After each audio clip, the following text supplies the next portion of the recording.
नमस्कार, knocking-news.com में आपका स्वागत है। अगर आप टीका लगवा चुके हैं तो आपके साथ में एक चीज़ और हो गई है, और वो चीज़ एक चीज़ नहीं है, आपके साथ बहुत कुछ हो चुका है। अगर मैं आपसे एक सवाल पूछूं कि क्या आपने अपनी यूनिक हेल्थ आईडी बनवा ली है? क्या आपने इस देश में जो यूनिक हेल्थ आइडेंटिफिकेशन है वो करवा लिया है? क्या आपकी जो आधार वाली जानकारियां थीं वो आधार में ही बंद हैं या किसी और सर्वर में भी पहुंच गई हैं? तो आपको पता नहीं होगा, आप उत्तर नहीं दे पाएंगे। आपकी जानकारी में मैं आपको बता दूं कि आपने जो एक टीका लगवाया है, उस टीके के लगवाने के साथ ही आपने एक इंटरनेशनल जो खेल चल रहा है, एक इंटरनेशनल जो प्रोग्राम चल रहा है यूनिक हेल्थ आइडेंटिफिकेशन का, उसका आप हिस्सा बन गए हैं। आपको एक ऐसी जगह पे शामिल कर दिया गया है, एक ऐसे आइडेंटिफिकेशन सिस्टम का हिस्सा बना दिया गया है, एक ऐसी व्यवस्था में आपको डाल दिया गया है जिसमें कि अब आपकी हेल्थ का पूरा डाटा रखा जाएगा। आपको ब्लड प्रेशर है या नहीं है, आपको डायबिटीज़ है या नहीं है, आपको थायराइड है या नहीं है, आपके हार्ट में ब्लॉकेज हैं या नहीं है, और इस तरह की बहुत सारी चीज़ें। और ये डाटा बनाने के लिए आपसे परमिशन नहीं ली गई है। आपको नहीं पता है कि आपका नाम उस यूनिक हेल्थ आइडेंटिटी में आ चुका है, आपका फ़ोटो भी उसमें आ चुका है, आपका फ़ोन नंबर भी वहाँ पे है, आपका पता भी वहाँ पे है। कैसे आया, कब आया, कहाँ से आया, ज़रूर बताऊँगा, और इसका महत्व क्या है ये भी समझाऊँगा। कहीं मत जाइए, चैनल को सब्सक्राइब कर लीजिए।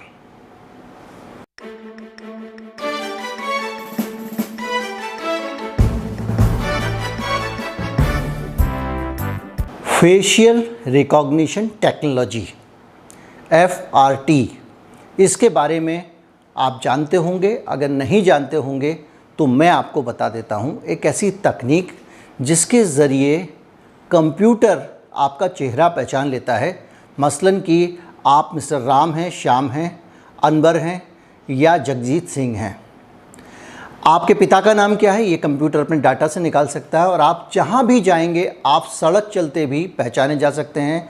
मैंने पिछले दिनों एक वीडियो बनाया था जिसमें ये बताया गया था कि बहुत सारी जगहों पे फेशियल रिकॉग्निशन टेक्नोलॉजी लग गई है, और कई रेलवे स्टेशनों पे सरकार ने ऐसे कैमरे लगा दिए हैं जिसमें 500 लोगों की अगर भीड़ है तो 3 सेकेंड के अंदर वो सारे के सारे 500 लोगों के चेहरे और रिकॉर्ड सरकार के कंप्यूटर में झट से आ जाता है कि इस रेलवे स्टेशन से अभी ये 500 लोग निकल रहे हैं। और ये होता है फेशियल रिकॉग्निशन टेक्नोलॉजी से। जैसे आपके फिंगरप्रिंट से आपकी पहचान की जाती है, वैसे ही आपके चेहरे को देखकर झट से जो सेंट्रलाइज सर्वर है वहाँ से डाटा निकल कर आ जाता है और पता चल जाता है कि आप कहाँ पे हैं और ये कौन आदमी है जिसका फ़ोटो अभी कैमरे ने खींचा सड़क चलते। ये फेशियल रिकॉग्निशन टेक्नोलॉजी है, और इस फेशियल रिकॉग्निशन टेक्नोलॉजी का इस्तेमाल करते हुए आपकी ज़िंदगी का सारा डेटा, आपकी पहचान सरकार ने हासिल कर ली है, और उसके साथ ही आपकी सेहत का डेटा जोड़ दिया गया है। मसलन कि 2 साल बाद आपका हार्ट का ऑपरेशन किया जा सकता है, और मार्केटिंग करने वाली कंपनी हो या सरकार हो या जिसको भी इससे जुड़ी कोई नीतियाँ बनानी हो, वो 2 साल बाद आपको घेर सकता है, पकड़ सकता है। बहुत सारे मामलों में ये भी हो सकता है कि आपकी कुछ ऐसी चीज़ें हों जो आप ना चाहती हों लोगों को पता चले, ना चाहते हों लोगों को पता चले, और वो लोगों को पता लग जाए। ये संभव हुआ है ये जो टीकाकरण अभियान चल रहा है इसके मुताबिक। जब आप टीका लगवाने जाते हैं तो आपको जो टीका लगाने का सर्टिफिकेट मिलता है, उस सर्टिफिकेट को पाने के लिए आपको वहाँ पे जो कोविन पोर्टल है वहाँ पे जाकर कुछ डाटा डालना पड़ता है, आपकी इन्फॉर्मेशन डालनी पड़ती है, जिसमें आपका आधार कार्ड बहुत महत्वपूर्ण है। जैसे ही आप अपने आधार कार्ड की सूचना डालते हैं, ये जो टीके वाला पोर्टल है ये आधार कार्ड से आपकी सूचना ले लेता है, उस सूचना को बदलता है एक ख़ास फॉर्मेट में, जो टीके का सर्टिफिकेट है उसमें डाल देता है, और उसके साथ ही आपका नाम, आपका पता और आपकी इन्फॉर्मेशन जो आधार कार्ड से ली गई है उसको एक ख़ास आइडेंटिटी से जोड़ दिया जाता है। डिजिट का कोड है जो आपको दिया जाता है, और वो कोड है वो आपकी हेल्थ आईडी है, और वो आईडी आपके टीकाकरण के प्रमाण पत्र पर लिखी होती है। ये मैं नहीं कह रहा हूँ, ये स्वास्थ्य मंत्रालय ने आरटीआई के जवाब में स्वीकार किया है कि वो FRT यानी फेशियल रिकॉग्निशन टेक्नोलॉजी का इस्तेमाल इस टीकाकरण में कर रही है। RTI के जवाब में स्वास्थ्य मंत्रालय ने ये भी स्वीकार किया है कि इसका जो प्राइवेसी का खतरा है उसका कोई असेसमेंट नहीं किया गया है। RTI में स्वास्थ्य मंत्रालय ने ये भी स्वीकार किया है कि ये आपका जो आइडेंटिटी बनाने के लिए आपसे परमिशन भी नहीं ली जा रही है। अगर मुझे फेशियल रिकॉग्निशन मेरी अगर आईडी बननी है, हेल्थ आईडी बननी है या कोई भी चीज़ बननी है, उसके लिए मेरी परमिशन ली जानी चाहिए, लेकिन वो भी नहीं ली गई है। ऐसा दुनिया में कहीं नहीं होता, ये अपने आप में एक अजूबा है। और बताऊं, ये जो जानकारी है इसको बाकायदा भारत सरकार ने खुद प्रधानमंत्री घोषणा कर चुके हैं। इस जानकारी को साझा किया जाएगा, टीके से जुड़ी जानकारी को साझा किया जाएगा। अब आप इसको न्यू वर्ल्ड ऑर्डर या दूसरी जिस चीज़ों के संदर्भ में आप जोड़ना चाहें, जहां आप फिट करना चाहें कर सकते हैं, लेकिन मैं अब आपको सिलसिलेवार बताता हूं कि इस मामले में क्या क्या हुआ है, कहां कहां कैसे कैसे ये जानकारियां बाहर आई हैं। एक RTI फ्रीडम फाउंडेशन है, Indian internet freedom foundation. Internet freedom foundation ने RTI लगा के सरकार से पूछा था कि भाई साहब ये आप लोगों का डाटा ले रहे हो, कुछ पूछा उनसे, कोई परमिशन ली, कहीं पे कुछ ओके ठीका लगवाया आपने? जवाब आया नहीं। इसके अलावा बताता हूँ, कोविन पोर्टल को कि फेस रिकॉग्निशन को लेकर भी सरकार से सवाल पूछा गया कि आप ये बताइए। सब मैं आपको जो इधर स्क्रीनशॉट डालते जा रहा हूँ उसमें ये सब जानकारियाँ हैं। मैं इसकी डिटेल्स में जाऊँगा तो आप कंफ्यूज होंगे, जिसको पढ़ना है पॉज करके पढ़ सकता है। तो उससे पूछा गया सरकार से कि भैया इसका आपने लॉ असेसमेंट कर लिया कि इसके कारण प्राइवेसी का खतरा है या नहीं है? वो भी नहीं किया गया है। ये सब इतना ज़्यादा टीके के मामले में ख़ास तौर पे सब कुछ सारे नियम तोड़कर इस तरह से किया जा रहा है कि समझ में नहीं आ रहा। इतना ज़्यादा सरकार का डेस्परेशन दिखाई देता है। अगर इसका असेसमेंट कर लेते तो क्या दिक्कत थी, लोगों से अनुमति ले लेते तो क्या दिक्कत थी। आप टीका लगा रहे हो, टीके के बहाने आप आइडेंटिटी बनाते जा रहे हैं, लोगों की एक ख़ास तरह के कोड बनाते जा रहे हैं और उसके साथ लोगों के डाटा जोड़ते जा रहे हैं। फिर परिवार के हेल्थ का भी डाटा उसमें जोड़ देंगे। तो ये तो अपने आप में जो है धीरे धीरे आम जनता की जो स्वतंत्रता है उस पर शिकंजा कसा जा रहा है। बहुत सारे लोगों के दिमाग में आ रहा होगा इससे क्या फ़र्क पड़ता है, भाई मैं तो कोई बुरा काम तो करता नहीं हूँ जो मैं डरूँ। मैं इसका भी जवाब दूंगा, बाद में आऊँगा। प्राइवेसी जीवन में क्यों महत्वपूर्ण है ये भी इस वीडियो में बताया जाएगा। 7 जून 2021, अभी ज़्यादा पुराना नहीं है, प्राइम मिनिस्टर मोदी ने देश को अपने संबोधन में साफ कहा कि कोविड प्लेटफॉर्म में 50 देश रुचि दिखा रहे हैं। 26 जून को उन्होंने बैठक करके निर्देश दिए कि जो देश ये रुचि दिखा रहे हैं कि कोविन प्लेटफॉर्म में, उनको इसमें एक्सेस दिया जाए।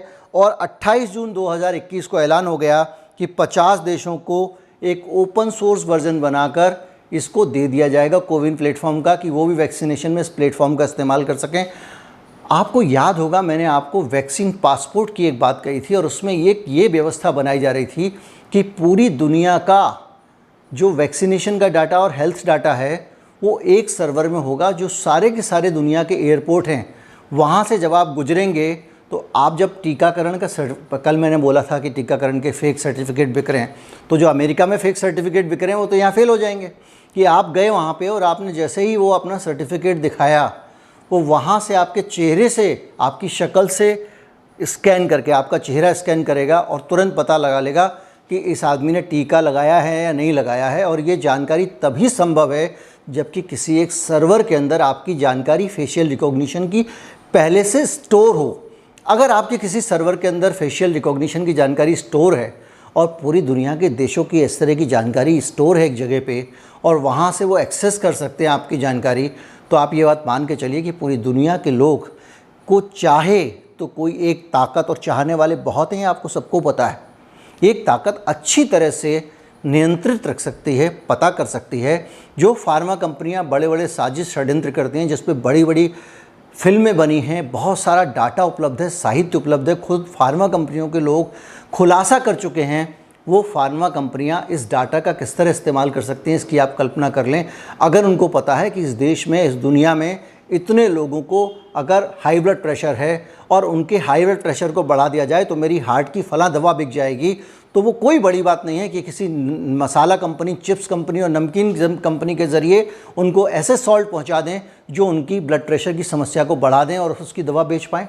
क्योंकि ये डाटा है, डाटा जो है वो कहीं से भी उसका इस्तेमाल भी हो सकता है, उसका सदुपयोग भी हो सकता है, उसका दुरुपयोग भी हो सकता है।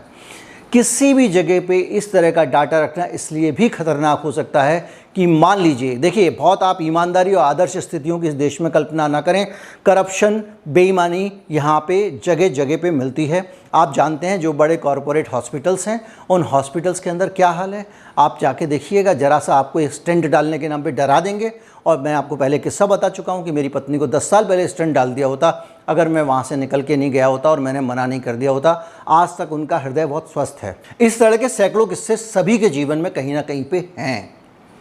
अब मैं आपको बताऊं कि ये जो, अगर मान लीजिए आप किसी एक कॉरपोरेट हॉस्पिटल में गए और उन्होंने आपकी हेल्थ आईडी के साथ में आपका पर्चा बनाते हुए, जैसा कि सरकार दावा कर रही है, बड़े बड़े दावे किए गए हैं कि आपकी एक आईडी होगी, आप एक हेल्थ आईडी बताएंगे और डॉक्टर के पास आपका पूरा रिकॉर्ड खुल जाएगा कि आपको कौन सी बीमारियां, कब कब आपने क्या क्या दिखाया, कौन कौन सा ऑपरेशन कराया, आपका कुछ निजी रहेगा ही नहीं।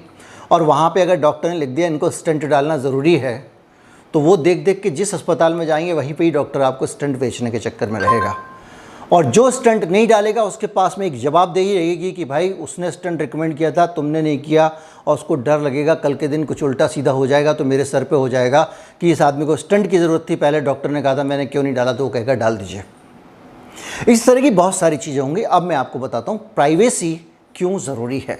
अभी जब को मैं वीडियो बना रहा हूँ तो मेरे पास में टंग से एक मैसेज बोला। उस मैसेज के अंदर क्या लिखा हुआ था, उस मैसेज के अंदर एक एप्लीकेशन का मैसेज था जिसमें लिखा था कि पिछली बार जब आपने हेल्थ चेकअप कराया था तो आपका कोलेस्ट्रॉल जो है वो इतना बढ़ा हुआ था, तो आप कोलेस्ट्रॉल को नियंत्रित करने के लिए आयुर्वेदिक डॉक्टर को हमारे कंसल्ट करें।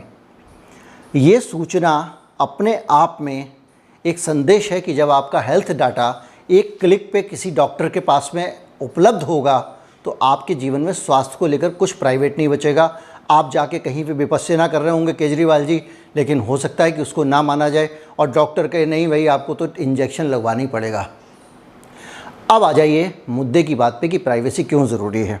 बहुत सारे लोग ये कहते हैं सानू कि मैं प्राइवेसी के लिए क्यों परेशान हूँ, हमारे देश में कोई समस्या हमको है ही नहीं, ना तो हम कोई काला धंधा करते, ना हम गोरख धंधा करते, ना तो हम आतंकवाद में पड़े हुए हैं, ना देशद्रोही कार्रवाई में हैं, हम तो धरना देने भी नहीं जाते हैं, हम तो प्रदर्शन भी नहीं करते हैं जी, सोशल मीडिया पे भी हम रोचक वीडियो डालते हैं, दफ्तर जाते हैं, नौकरी करके आते हैं, घर पे बच्चों के साथ खेलते हैं और टीवी देखते हैं, वीकेंड पे घूमने चले जाते हैं, तो हमको क्या टेंशन है प्राइवेसी की, जिसके पास जाती है तो जाए। ये लोगों का उत्तर होता है। आप भी अपने आसपास जाएंगे और ये पूरे विश्वव्यापी तरीके से लोग जिनको अवेयरनेस नहीं है प्राइवेसी की, वो इस तरह की बातें कह रहे हैं। मेरा प्रश्न ऐसे लोगों से सिर्फ एक छोटा सा है, आप मेरा ईमेल आईडी नीचे डिस्क्रिप्शन में पड़ा हुआ है, जहाँ पे यूपीआई आईडी पड़ा हुआ है, यूपीआई आईडी के ज़रिए आप इस चैनल को सपोर्ट करने के लिए भुगतान कर सकते हैं। तो ईमेल आईडी पर आप जाकर अपने सारे ईमेल और उनके पासवर्ड, आपके सारे सोशल मीडिया के user name, password, Twitter, Facebook, Instagram, आपका गूगल फ़ोटोज़ के पासवर्ड मुझे भेज दीजिए। कौन ऐसा आदमी है जो इस तरह की सूचना मुझे देना पसंद करेगा? ऐसा कौन आदमी है जो अपनी इन सूचनाओं को मुझसे साझा करना पसंद करेगा? सीधा सा उत्तर है कि प्राइवेसी आपकी भी है। आपके ईमेल में कुछ ऐसा है जो मुझे पता नहीं चलना चाहिए, आपके गूगल फ़ोटोज़ में कुछ ऐसा है जो मुझे पता नहीं चलना चाहिए। अगर प्राइवेसी ना हो तो ना तो आपको घर में ताले लगाने की ज़रूरत है, ना बहुत सारे सीसीटीवी कैमरे आप लगाते हैं, ना आपको सुरक्षा गार्ड रखने की ज़रूरत है। हर आदमी चोरी करने सामान लेने ही थोड़ी आ रहा है। कमरे के अंदर आप चटकनी क्यों लगाते हैं अगर प्राइवेसी की ज़रूरत नहीं है? तो आप चेंजिंग रूम क्यों बनाते हैं? ये सब चीज़ें आपकी प्राइवेसी के इंडिकेटर हैं। और आपकी इनमें से सारी चीज़ें कोई आदमी देखे और लगातार उस पर नज़र रखे तो क्या होगा? एक जेल में पश्चिम में एक प्रयोग किया गया था। एक टावर के ऊपर से दूरबीन के ज़रिए कैदियों पर नज़र रखी जाती थी, लेकिन कैदियों को बताया नहीं गया था कि उनके साथ ऐसा हो रहा है। तो उनका जो व्यवहार था वो एकदम निर्द्वंद था, मौज मस्ती जो करना है वो करते थे। लेकिन बाद में ये सूचना सारे कैदियों को मिल गई कि भाई हमारे ऊपर टावर से लगातार नज़र रखी जाती है। दूसरे दिन से कैदियों का व्यवहार बहुत डिसिप्लिन्ड हो गया। वो अपना जो उनकी निजी आज़ादी थी जो अपना नेचुरल बिहेवियर था, जो उनका अपना स्वाभाविक और नैसर्गिक तरीका था जीने का, वो उन्होंने छोड़ दिया और वो एक ओबीडिएंट आदमी की तरह, अनुशासन प्रिय और एक आज्ञा पालक व्यक्ति की तरह व्यवहार करने लग गए। इतना अंतर आ जाता है आपकी प्राइवेसी पर अगर कोई नज़र रखता है तो। और इसको अगर आप देश के और समाज के उसमें देखें तो काफ़ी हद तक आपके ऊपर ये चीज़ें लागू होती हैं। इसीलिए आपने देखा होगा कई बार व्हाट्सएप ग्रुप में कुछ शरारती तत्व कुछ मैसेज वायरल कराते हैं, मॉनिटरिंग की जा रही है, आपके अकाउंट को देखा जा रहा है, अगर आपने कुछ ऐसा फॉरवर्ड कर दिया, वैसा फॉरवर्ड कर दिया तो आपके खिलाफ एक्शन हो जाएगा, आपको जेल भेज दिया जाएगा वगैरह वगैरह। और ये सब इसीलिए होता है क्योंकि उनको पता है कि आप जो है अपनी प्राइवेसी को लेकर आप डरते हैं, और अगर आपके ऊपर नज़र रखी जाएगी तो आपका पूरा बिहेवियर इस दुनिया में जीने का तरीका बदल जाएगा, और ये आपकी स्वतंत्रता के लिए बहुत बड़ा खतरा है। तो आप प्राइवेसी का महत्व समझिए। आपका चेहरा सब जानते हैं, आज नहीं तो कल। आज किसान आंदोलन हो रहा है, आप किसान नहीं हैं, आप वहाँ नहीं जाते हैं, आप उनको समर्थन देने नहीं जाते हैं, लेकिन कल के दिन कोई कर्मचारी आंदोलन हुआ, कल के दिन आपके ऑफिस के लोगों ने कोई धरना दिया, तब क्या होगा? मत भूलिए कि आप केवल सरकार के खिलाफ बोलने पर ही सज़ा नहीं होती है। होंडा की फैक्ट्री में, गुड़गांव में और मारुति की फैक्ट्री में जब मज़दूरों का अनरेस्ट हुआ था, मारपीट हुई थी, तो एक एक मज़दूर को पकड़ के जेल में डाल दिया गया था। उनकी तरफ से बोलने वाला कोई नहीं था। और उन मज़दूरों की पहचान करना जो विरोध कर रहे हैं, प्रदर्शन कर रहे हैं, धरना कर रहे हैं, हड़ताल कर रहे हैं। इसी तरह से कई बार आपने महसूस किया होगा किसी इलाके में, मोहल्ले में लाइट चली जाती है, लोग बिजली घर पे इकट्ठे होकर चले जाते हैं, हंगामा करने लगते हैं। इतना काफ़ी है आपको पहचानने के लिए कौन कौन लोग थे। क्या आप ये सब बोलना बंद कर देंगे? आप ये सब आवाज़ उठाना, हंगामा करना बंद कर देंगे? किसी सरकारी दफ्तर में अगर आप कुछ कहते हैं और आपके साथ में अगर कन्फ्लिक्ट हो जाता है और कोई आपके खिलाफ सरकारी कामकाज में बाधा का मुकदमा करना चाहता है तो आपको घर से उठवा लेगा, एक आपके चेहरे की फ़ोटो डाल के वो पहचान लेगा ये आदमी था। तो कुल मिला के जो प्राइवेसी है उसकी एक अपनी अहमियत है। सारे उदाहरण मैंने वो समझाने के लिए दिए हैं, और सरकार इस तरह की आईडीज़ बना के आपकी प्राइवेसी का पूरी तरह से अपनी मुट्ठी में ले रही है। और उससे भी बड़ी बात यह है कि मामला केवल सरकार तक रहने वाला है, दूसरे देशों तक जाने वाला है। कोई सुप्रीम सरकार दुनिया में हो या तो हो सकता है उसके पास जाने वाला हो, क्या वो हमको नियंत्रित करने की कोशिश करेगी? ये इसलिए गंभीर कंसर्न है। इस पर चर्चा होनी चाहिए, इस पर बहस होनी चाहिए। बहुत सारे लोग इस पर काम कर रहे हैं, बड़े बड़े अखबारों ने इस मसले को उठाया भी है और इस मसले को सामने रखा भी है। प्राइवेसी पूरी दुनिया में एक चिंता का विषय इसलिए बनती जा रही है कि हम राजा महाराजाओं के ज़माने में नहीं हैं। लोगों का जीवन सरकार के लिए नहीं है, सरकार लोगों के लिए है। और ऐसी स्थिति में लोग अगर अपनी सरकार के ऊपर नियंत्रण बढ़ाना शुरू कर देंगे, कल्पना कीजिए कुछ नौकर जो है अपने मालिकों के ऊपर बहुत सारे नियंत्रण बढ़ा लें, उनकी प्राइवेट जानकारियां प्राप्त कर लें, उनकी गुप्त बातें पता कर लें और उनको अपने इशारों पे नचाना शुरू कर दें, तो क्या होगा? भारत में भी ऐसी ही स्थितियां हो रही हैं। बड़े लेवल पे इसको लेकर आंदोलन चल रहे हैं और बड़े लेवल पे जागरूकता का कार्यक्रम चल रहा है। मेरा ये वीडियो भी जागरूकता की दिशा में एक कदम है। हेल्थ कार्ड के नाम पे, टीकाकरण के नाम पे जो हमको हेल्थ आईडी में उलझा दिया गया है, और वो आपके जो टीकाकरण के कार्ड पे लिखी होती है, ये अपने आप में बहुत चिंता का विषय है। इसका विरोध करना चाहिए, इसके खिलाफ आवाज़ उठाना चाहिए। मुझे लगता है इस वीडियो को आप अपनी जिम्मेदारी समझकर शेयर करेंगे। वीडियो में नीचे एक दिल का निशान है, वो थैंक्स बटन है, उसके ज़रिए आप मुझे कोई संदेश भेजना चाहें तो अलग से संदेश होगा जो मुझे अलग से मिलेगा, उसका मैं अलग से आपको जवाब दे सकूँगा। और इससे इस चैनल को एक सपोर्ट भी मिलता है क्योंकि उसके लिए आपको भुगतान करना होता है। चैनल के अंत में जो बारकोड लगा है उसके ज़रिए आप किसी भी एप्लीकेशन से भुगतान कर सकते हैं, चाहे वो पेटीएम हो या फ़ोनपे हो, और किसी के ज़रिए भी। केवल पॉज करिए वीडियो और फ़ोटो खींच दीजिए। इस चैनल को अभी तक सब्सक्राइब नहीं किया है तो अब तो कर ही लीजिए। नमस्कार।